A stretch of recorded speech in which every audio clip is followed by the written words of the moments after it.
Kala niyo kuya. Pwede dig na lang sulat kami. 6-7. Subscribe niyo na to, idol. Ano ulit pangalan niyo kuya? Batang CM!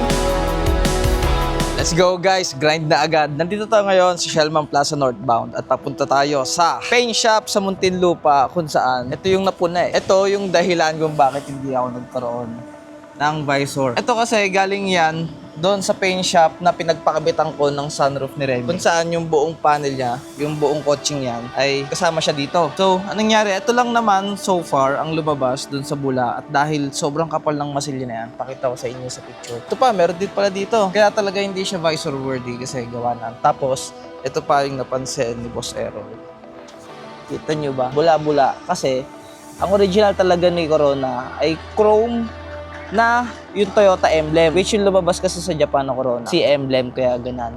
Pero, the rest naman, so far, okay na. Maganda naman yung pagkaka-execute ng paint. Yun talagang dito lang sa may makapal na masilya. Kasi, sa mga hindi nakakalam, ito ay Toyota sunroof from Altis na Gen 9 ata or Gen 10. Basta US version siya na Altis. Kaya may tatak yan na Toyota doon. Yan, chop suey. Ito lang yung chop suey sa akin. Yung dahil DC2 na Honda seat. Gamay na gamay yan ni Boss Errol. Tapos nakabit ko na rin yung sticker ng JDMU. Except dito sa likod. Kasi ito, papadetail ko pa ulit. Dahil wala nang time, pati wala daw siyang sandpaper nung time na nagpa-detail ako dito.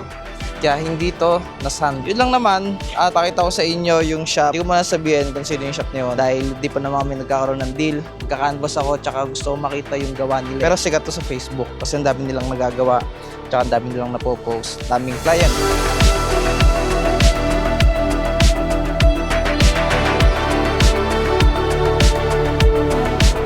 Tapos may paint chip pa pala dito. Ayan, yung bula.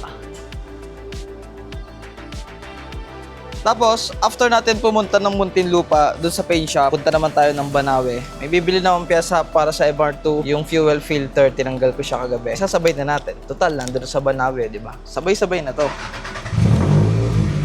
Tapos, hindi lang yon guys. Pupuntahan din natin si Custom Misfits kasi ipapacheck ko na yung AirSUS dahil, di ba, nagtotoyo na nga siya. Pero so far ngayon, back to normal na siya. At ito, papapalitan ko na yung LCD screen. At magpapa-update tayo ng computer yung chip nila. Meron na silang app store ng Custom Misfits kung saan controllable na sa cellphone yung mismong AirSUS. Kita nyo kasi yung condition na to. Ito, na-accident ito nung nagliliha dito sa taas. Well, sa mga magtatanong, bakit hindi ko dalhin, di ba, sa paint shop yung back job dito? Kasi lumabas na yung bula after 1 year na. Wala nang warranty yun, di ba? Wala nang back job na mangyayari. Siguro, ewan ko sa iba na talagang premium yung ano. Pero kasi ito, pinagawa ko sa... Basta, yun na lang yun. Kaya yun, try tayo, susubok tayo ng iba. Sisilipin ko muna yung paint shop na yun. Makikita nyo. Ito na. Okay guys, dito na ako sa paint shop. Ito, papasilip ko na si Remy. Oh, ang daming ginagawa. Sino pwedeng tanong, mag-i-inquire? Tatanong ko kung magkano abutin, tsaka paano yung gagawin. Parang big body rin, ganito lang din. Strip to metal, no? Ito yung gawa na nila. Walang orange peel. Ganda. Yung nagabukan lang siya pero ganda. Kita ko. Gusto makita? Sige, turo ko sa'yo. Kita mo yun, yung bula dun sa ano? Kasi dito nagkaroon ng dugsungan ng sunroof. Baka doon sa may kalawang siya na, sa may ano, welding siya ng kalawang. Kaya papaulit ko. Ito pa oh. Tama ba? Meron oh. Ayun oh, ngayon ko lang nakita yan. Kapag sobrang init, lumalaki. May ano pa yan eh, may rate. Doon ng alawang. Ito nga, ngayon ko lang nakita bago. Ayun kumakalog Hindi na weld Ito, puro masilya. Diba? Kasi ito galing sa Altis, hinabol lang yung kurba nung bubong. Pala ko, paulit to. Paano yun, kuya? Dito hatiin. Nagtanong nga ako kuya ng carbon, hindi sila naggagawa ng may sunroof. Hindi ata kaya gawa mabigat si sunroof Paano mo kuya? Arman. So, Kuya Arman. Sige kuya, thank you. Na-check niya na doon ako naliwanagan na posible nga may bulutong doon sa part ng pinag-weldingan. Kaya siya nagkaroon ng bula. In denial pa naman ako na walang bulutong pel. Sabi niya nga, hindi naman daw magkakaroon ng bulutong diyan kung walang kalawang. Kasi yung masilya, tuyong-tuyo na yan sa isang taon. Lalo na gantong klima dito, di ba? Sobrang init. Ito na, update na agad. Wala pang 1 week since nagkaroon ng Wayen Napaayos na agad natin kasi gusto nating maging handa para sa dadating na SMX, di ba? Ito pinakamalaki kong problema. Hindi C2. Paano ko mabebenta to? Paano ko makakabili nung Recarong hindi Honda? Okay ba guys yung Recaro Enjoy? Meron akong kasama sa Corona si Sir Ray Baez. Shoutout sa'yo. Eurobuild siya, Karina. Napakaganda, naka-Recaro Enjoy. Sobrang lupit nun, promise. Sobrang lupit. Papunta na tayo ngayon sa QC. Ay, hindi pala. Next ko pala, pupunta ako kay Boss Batusay para doon sa upuan ng Honda Click ko. Semi-tabas lang, tapos ganito lang yung texture. Kawawa yan, oh.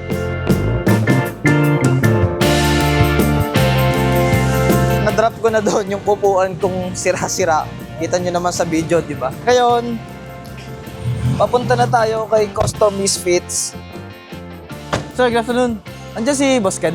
And I'm back here sa Custom Misfits, guys. Nung time na nagpagawa ko dito, hindi pa ako nag-vlog ng ganito.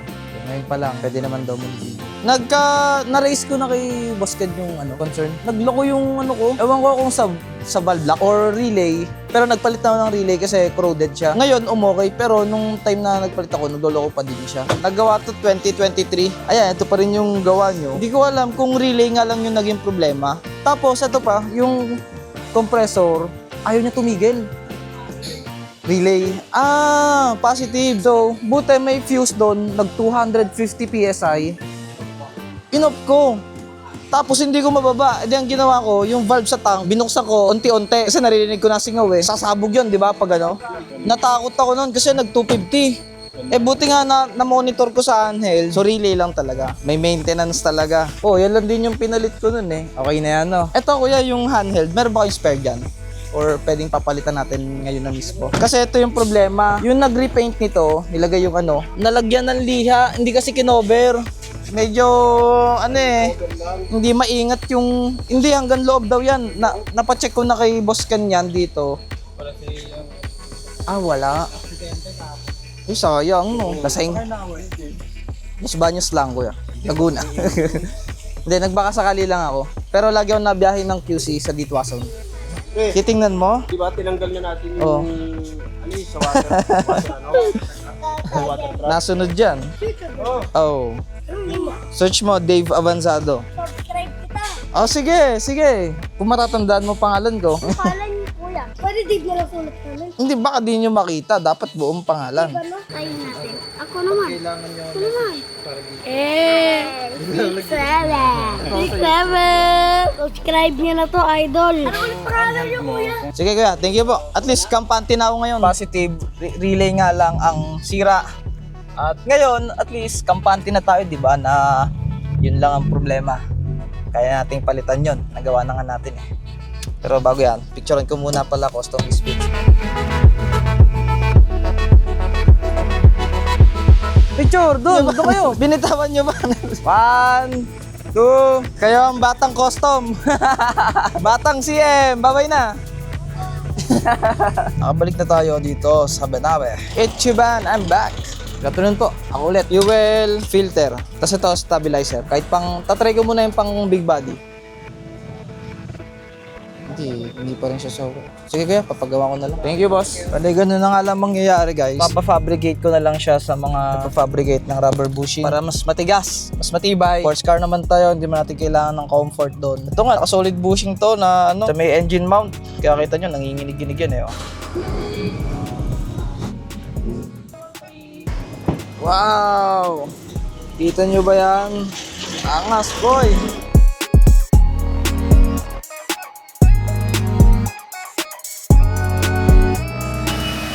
Ito guys, nagpapakarwash kasi ako kay Diamond Detail dito sa Binyag. Nagbakasakali ako, baka merong rubber bushing fabricator dito. At ito nga, walking distance lang. So ito, papafabricate tayo ng stabilizer. Papasolid ko kasi wala akong mahanap na parts. Tama, ganda. Okay na. Ito yung gawa nila kuya. Sakto na to para sa MR2. Bali 500 yung nagastos ko para dun sa pares. Ano bro? Hindi. Ano, ikaw na mag-install? Siguro, oo. Para... madali naman to. Ito sa ignition switch, plug and play na siya. Wow, ang ganda ng harness mo. Bago na to? Hindi, yung ginawa ko. Ito na yung bagong dating. Grabe, ang ganda Pabibiliin nito. kita. Bakit? Dapat ikakabit ko sa akin. Mm. Ayaw ni Mrs. kasi walang LCD. Ang benta mo yan eh, wag. O, bilhin nyo na lang. Para sa mga kapanood. Ayun, kausapin nyo lang. Kayo na bahala sa presyo. PM na lang, PM. PM is the key. Eto, Ganda yan, nito. signature panel. All black din kasi kaya gusto ko. Classic no, 90s. Bilhin nyo na to. Para makabawi ako kay Sir Jet. Tao po. Project update dito sa 3SG T Corolla. Ayun na, nakabit na ni Kuya John ang mga dapat ikabit. Kaso may nadagdag. Na-pitch na rin yung gear detection niya. Wow, yung ratio. Hindi kasi yun sa mga pagka nag-rocket. Hindi na makakabit yung AC amp, no? Ano yan kaya? Si amp. Ah, nagawa mo na! Ginawa mo to, no? Oh, may sariling board eh. Pwede yung diretso signal sa switch lang. Ganun. Kailangan may condition. Yung fan switch mo is hindi naka-rectangle dito sa ECU? Ito, nakita ko na maputol. Yung harness, wala. Hindi kompleto yung harness mo. So, Saan siya mag-read? Magbabase sa Hindi, yung temperature switch pa rin. okay lang. Pero yung switch mo, base pa rin doon sa radiator. Mm-hmm. Pero ang gusto ko sana, nakokontrol natin yan. Gusto ko ng 80 lang mag-on na yung fan. Naseset yun. Kaso, mag-ano ko ng wire. Gagawin mo, kaya ako hindi na. Gagawin ko na rin yun. Wow! Dami na. Para may full control tayo. Bali, ang problema talaga nito, yung wirings ng kotse. Nakabit na, no? Di ba meron akong idle app? Tinanggal mo na yan, kuya. Total, wala naman kasi eh, di ba? Kailangan yun nga, kaya ako dapat i-input doon sa ACM. Tapos, yung boost controller ko, tinanggal na rin. Andito pa. Yung mech? Yung mech? Hindi, kailangan mag-drive natin actual, tapos tingnan natin yung data kung saan Mahirap nga daw ito no si Turbo, no? Unlike sa NA kasi Saka iba-iba yung response daw ng depende sa yung table, no? Pag nagkaroon ng boost, nag-iiba yung table. Oo. saka yung fuel, huli na yung fuel eh. Tingnan muna natin yung, siguro i-sobra muna natin yung fuel para hindi tayo mabitin. Tingnan natin kung saan magpipik yung mga boost mo, saan yung mag-overshoot. Talagang Saka natin. Kasi yung ginamit ko sa Adaptronic noon, supercharged eh. Hanggang 7 lang yung boost nun eh. So wala akong problema nun eh. Laging switch on-off lang yun. Kaya ito, sabi ko, shit, iba pala to. Yung lumang Adaptronic na ginawa ko, yung lumang... parang version 2 to, no? Hindi pala gano'n kadali. Hindi na natapos ang ano. Na-figure out ko na kasi binench ko, ayun. Hindi talaga matatapos. Nagre-respond na siya ng maayos. Yung pala yung dati, hindi rin naka-wire. Ito na yung wideband. Yes. Ito yung auto. Tanggalin ko na to. Paano pag binalik ko yung stock box? Okay lang kahit di ko napalitan niya yung wideband, no? Yun na mismo yun. Oo.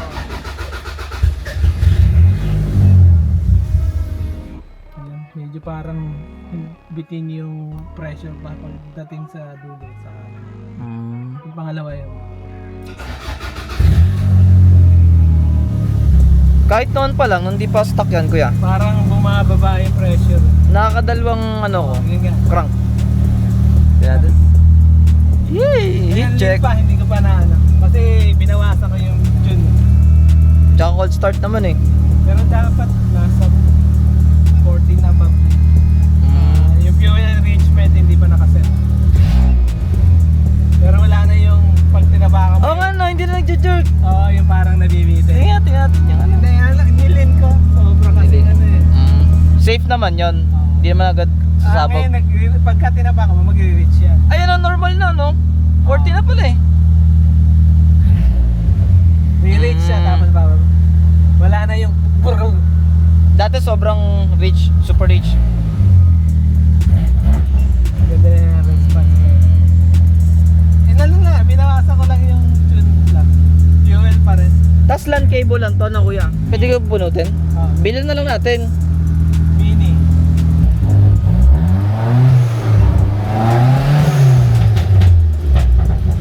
Oh, nagta-20. Tama na. Pagka hindi, pag bitaw na yun eh. Sige nga, aralin ko nga yung tuning. Para at least mag-gets ko pag nag-tune, no? Nakabitaw na yun. Kaya lang, dapat, pwede ka nagtaga pa ng fuel. Tuturuan kita ng basic. Aralin ko din yan, kuya. Pa-empty na. Yun lang, yun. Paubos na. Hindi na makakapag-tune pag empty yan. Next na balik ko dito. Ay, running na. Sabi daw, this week, road test na.